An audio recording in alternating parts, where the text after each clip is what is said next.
Comilla board 2024 এর তৃতীয় অধ্যায় বীজগাণিতিক রাশির এই যে অঙ্কটা আছে আমরা এটা সলভ করতেছি। ঠিক আছে, এখানে অঙ্কটা কত সহজে সলভ করে আমরা এটা ট্রাই করব, কারণ অঙ্কটা তো আলাদা মতো সময় থাকে।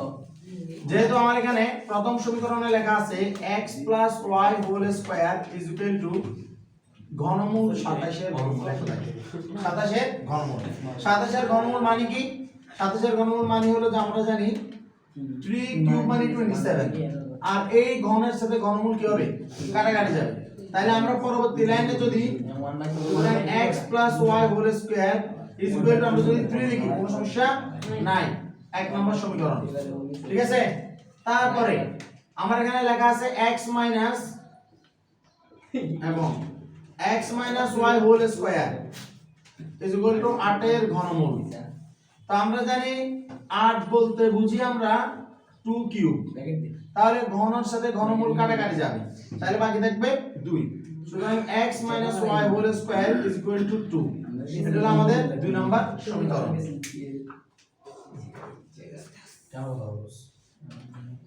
এখন এই যে 1 নাম্বার আর 2 নাম্বার সমীকরণ থেকে আমাদের প্রমাণ করতে হবে যে এই left hand side is equal two right hand side.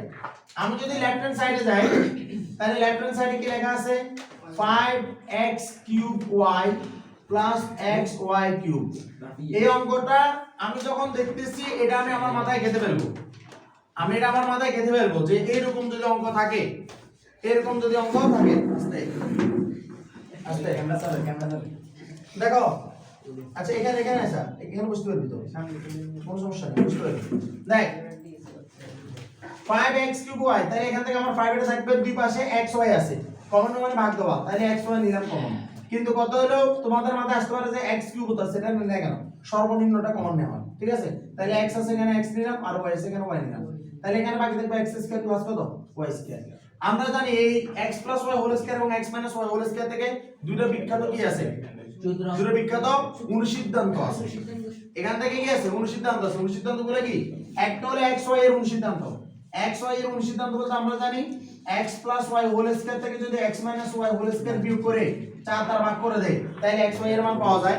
আর একটা আমরা জানি x + y হোল স্কয়ারের সাথে x - y হোল স্কয়ার যোগ করে 2 দ্বারা ভাগ করলে x² + y² এর কি পাওয়া যায়? মান পাওয়া যায়। তার মানে আমরা এখন এটাই করব, 5 রাখবো আর এখানে x + y whole square minus x - y whole square divided by 4 লিখবো। আর এই জায়গাতে x² + y² জায়গাতে এই যে এই জিনিসটা আমরা লিখে দিব, তাহলে সেটা কত হবে? x + y হোল স্কয়ার যোগ x - y whole square divided by 2। অর্থাৎ আবার বলতেছি xy বলতে বোঝায় x + y হোল স্কয়ার থেকে x - y হোল স্কয়ার বিয়োগ করে 4 দ্বারা ভাগ, আর x² + y² বলতে বোঝায় x + y হোল স্কয়ারের সাথে x - y হোল স্কয়ার যোগ করে 2 দ্বারা ভাগ। এটা মাথায় রাখতে হবে। এখন এই যে এখানে এটা 5 আর এই যে আমার এখানে যে 4 এটা নিচে দিব, x + y এর মান পাইছি আমি 3, x + y হোল স্কয়ার মান 3, x - y হোল স্কয়ারের মান 2। অর্থাৎ 3 থেকে 2 বিয়োগ আর এই জায়গাতে 3 এর সাথে 2 যোগ ডিভাইড বাই কত? 2। তাহলে আমি কি পাচ্ছি এখানে? আমার এখানে মান পাচ্ছি এটা হলো 5 আর এখানে পাচ্ছি হলো এটা 5, এখানে পাইতেছি 1/4 আর এখানে হচ্ছে 5 বাই কত? 2। তাহলে উপরে হলো 5 × 5 = 25 আর 4 × 2 = কত? 8। উপরে হলো 5 × 5 = 25 আর হলো কত? 4 × 2 = 8। এটা কি বোঝা গেছে আলোর মধ্যে? 25 বাই কত? 8। এটা হলো কুমিল্লা বোর্ড 2024 এর বীজগাণিতিক রাশির আরেকটা প্রশ্নের সমাধান।